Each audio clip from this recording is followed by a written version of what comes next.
top 1 minutes Luzon 2 dito pa rin 88 Friar QC. Pangalawang laban ngayong gabi. Shoutout sa lahat ng mga kasama natin, lahat ng mga represent collab din, palagi at syempre sa Flip Top Beer, Flip Top Magingay para sa parating nating laban. Shoutouts din syempre sa mga kasama natin mula sa 1 minutes Luzon 1 at abangan nyo yung susunod na main event natin June 1. Tingnan natin kung anong pamagat nun. Sa kanan ko, Isabela at Pasig represent para sa inyo. Mag-iay tayo lahat para kay Marichu. Shoutout is studio ni Boss and RK Rubber Koshiwear, kay Makoy Villaluna Street Mark 7 Balls, Daddy Jens, and kay Mami Abby, Boss G, kay Lovejoy, kay Kiros, kay Totoo, tapos sa Bat First Nails. Yan. At sa kaliwa naman, Las Piñas represent para sa inyo at Band Division. Mag-iay tayo lahat para kay Shaboy.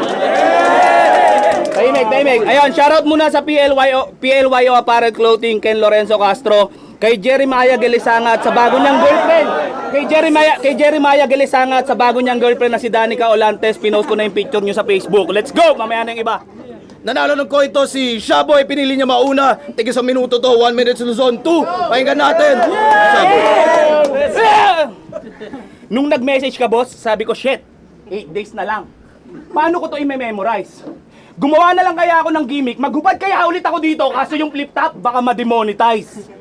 Tapos Marichu pa yung kalaban. Siguradong mababash na naman ako dyan. Kaya habang ini-stock ko yung FB mo para kumuha ng angle, naisip na lang kitang pagjakulan. Ngayon alam ko na yung pakiramdam ng bumabattle sa PSP, hindi rin pala ganun kasarap.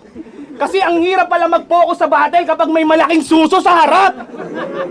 Tangina kasing suso yan, sobrang laki. Sigurado ka bang lahat yan sa'yo, be? Huwag ka naman masyadong madamot, baka gusto mong bigyan ng konti si Salome. Estilo na ito sa battle, i-reveal kung paano magjakulang kalaban. Yan ang kanyang kinasanayan. Tapos galit na galit kapag binabastos siya, bakit mo ginagawa yan? Kasi nung laban niya kay Makoy, sabi niya, ganto siya magjakol. Tapos nung laban niya kay Dodong Saipa, sabi niya, ganto siya magjakol. Bakit puro titi nasa isip mo? Kala mo ba kinakol mo? Marichu, tanong lang, ilang titi na ba ginakol mo? Babaeng walang delikadesa, tanginang wak na to? O sige, ako na magre-reveal. Ganto ako magjakol kasi nga, daks ako. Ano? Akala mo ikaw lang marunong magbastos? Ano, kinabahan ka? Pasensya na kung bigla ako napatigil kasi nga, nilabasan na!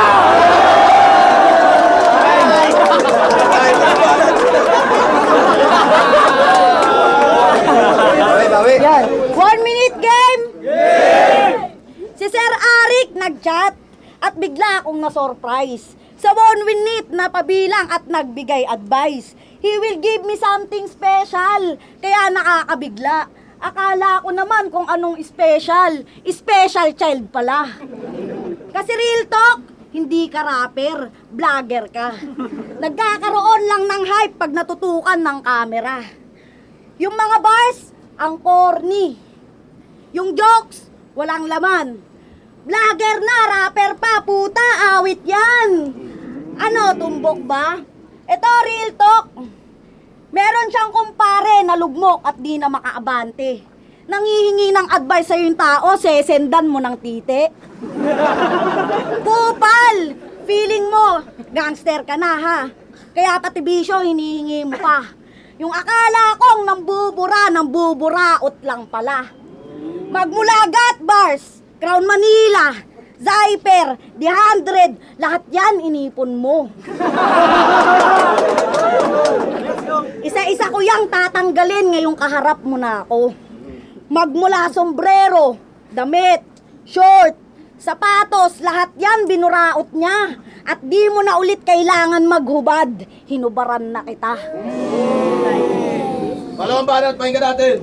Game! Yung mga jokes ko daw, walang laman. Siguradong itong rebat na to ay babakat.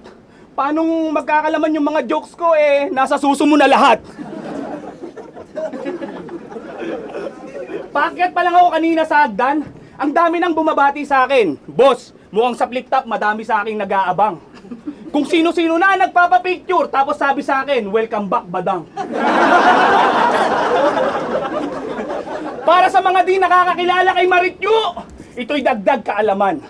Alam nyo bang itong babae na to'y palihim na nagbebenta ng laman? Si Benji Rayala na mismo nagsabi! Si Benji Rayala na mismo nagsabi! Kaya bistado ka na dito! Yung in-order daw niya sa yung laman, ba't kulang lang 1 kilo? Bukod sa pagbebenta ng laman, nagtitinda rin niya ng second hand na sapatos. Isang beses may nakatransaksyon to, sabi sa kanya, ay, pas na te, mukhang maluwag at madumi. Tapos biglang nag-react si Marichu, sabi niya, boss, sapatos po binibenta ko, hindi puke. Tutal napunta na tayo sa puke mong maluwag, tara atin niyang pag-usapan. Di ba galit ka sa mga kumari mo kasi di ka sinasali sa paluwagan? Huwag ka nang sumali doon para di ka na mahasel. Hatiin na lang natin yung dede mo sa dalawa, pwede na yung logo ng 88 Prior. Di ba madalas mo rin gamitin reference yung dede mo sa battle? Kaya wag kang umasang sasantuhin kita. Sa akin mo gamitin yung dedicate na yan, tangina mo kakantutin kita.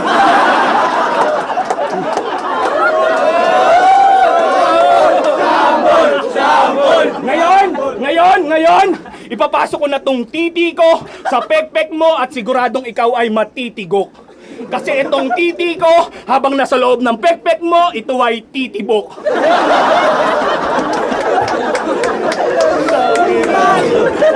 O baka gusto mong i-expose ko dito yung taga-sulat mong taga-Pasig.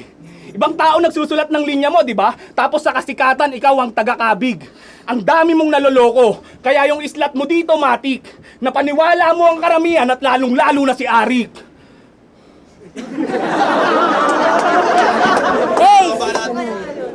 Nagpapasulat daw ako! Ang bobo mo! Sulat-sulat ang puta, magtulong kayo! Round 2 game?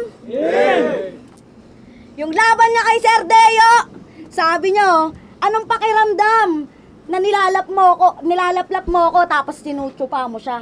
Di ba, kadiri? Eh anong pakiramdam na alam mo nang tsumutsupa yun, nilaplap mo pa? Di ba, mas nakakadiri? Tapos ngayon, iba-backfight mo. Pagkatapos niyong gawin, binaligtad mo yung taong sumusubo ng burat mo para makasubo ka rin. Alam mo, magandang katangian sa'yo. Buo loob. Walang hiyayan, of course. Kada lalaban, pati sari-sari store, ine-endorse. Nakikipaglaplapan, naguhubad. Tapos yan yung gusto nyong isupport. Tapos yan yung gusto nyong isupport para lang sa exposure, pati sarili in-expose. Yung liwanag na gusto mo, ang nagpapakita ng yung dark side. Pati si Kuya M-Side, kinukonsinte sa pangangaliwa. That's not right. Yung skills, pang backfight. Para lang sa ilaw, naggagaslight. Gusto niya lagi, tangina, nakatapat siya sa spotlight. Ano ka, balot? Feeling balot ng puta. Para mabenta, tinatapat sa ilaw, pero yung laman hindi makita. Magkakantutan bars pa sana ako kaso wag na. Baka totohanin mo. Gantong-ganto yung nakakatakot biruin tinototoo. Balance natin. Tanginang yan. Yung balot daw, para daw akong balot. Okay. Sinungaling to. Mas mukha ka pang ang balot kasi ultimo pekpek mo, hihigupin ko.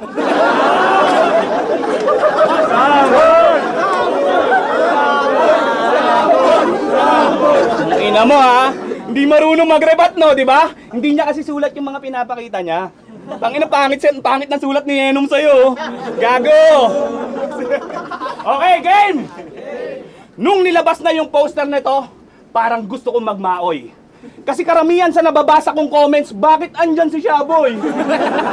Pero ganun pa man, boss, hindi ako nawalan ng gana. Nakakapikon lang talaga kasi may nagko-comment din ng wala po bang battle si Katana? Round 3 game! Kung inaakala mong magpapatawa lang ako dito, pues nagkakamali ka. Alam kong hindi sapat ang pagiging komedyante lang para mapasok ko tong liga. Minsan na akong nawalan ng pag-asa, kaya salamat sa pagkakataon, Enigma. Di mo lang ako basta sinagip, binigyan mo pa ako ng salbabida. Kasi ang daming hindi naniniwala na kayang-kaya ko ditong sumabay. Ano bang special sa mga yan? Kaya ko rin naman ditong pumatay. Oo, aminadong sa ngayon na pagiging technical ang inyong paboritong estilo. Pero baka nakakalimutan yung komedyante rin yung may pinakamalaking views dito. Bigyan pansin ang estilo ng bawat isa dyan ay dapat tayong mamulat. Kasi mapabars man yan no comedy, alam namin hindi ikaw ang sumulat. Kasi may multo sa likod mo na palaging nakaalalay. Sinusulatan ka sa kada laban at dyan ka na nasanay. Kaya pala nagtataab ka ng tenga sa tuwing naghihiyawan sila. Gets ko na kung ba't nagkaganon. Nagugulat ka sa palakpakan ng mga tao kasi di mo alam na punchline yon. Ano? Tangina mo ha? Huwag mong sabihin naiingayan ka lang. Marichu, wag ako. O baka hindi mo lang matanggap yung palakpakan kasi alam mong hindi para sa'yo. Ano? Itutuloy ko pa ba? Wag na, baka kung saan pa to umabot. Nakakatawang ako yung naghuhubad sa battle pero ikaw tong binabalot ng takot.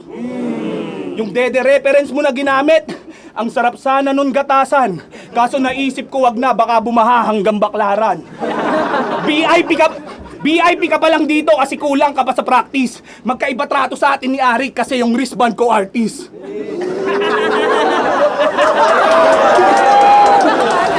Fuck you time.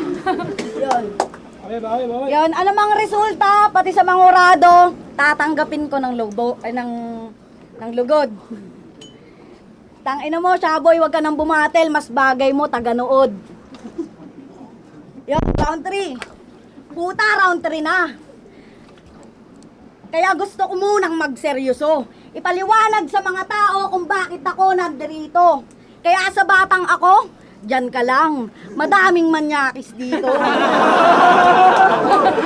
Hindi na biro ang matatamo mong pang-aabuso. Kaya sa batang ako, nakikita kita sa tuwing nakatingin sa salamin. Magmula Isabela to Manila, isinantabi ko ang pangarap na gusto kong abutin. Nagbabaka sakali na ang hiling ng batang ako ay tuparin upang mahanap ang tunay kong tatay at mayakap ko rin. Kaya sa batang ako, dyan ka lang. Madamot ang tadhana't maging. Ang kapalaran di sang-ayon sa mga gusto kong gawin. Kaya sa aking mga kapatid, kaibigan, mama, alam ko na proud ka rin. Na dito pala dadalhin yung akala nyong walang mararating. Kaya handa akong harapin. Humawak ng patalim upang putulin ng mga tite kung papatigasin. Kaya salamat po, Flip Top, sa pagbukas ng bagong kabanata. At sa batang ako, alam kong lalabas ka rin kapag kaharap mo na si Papa. Hindi ka mag-iay para sa laban na yun. 1 minute Luzon, 2. Marichu vs. Shaboy, mag-iayos pang best para sa kanilang pareho.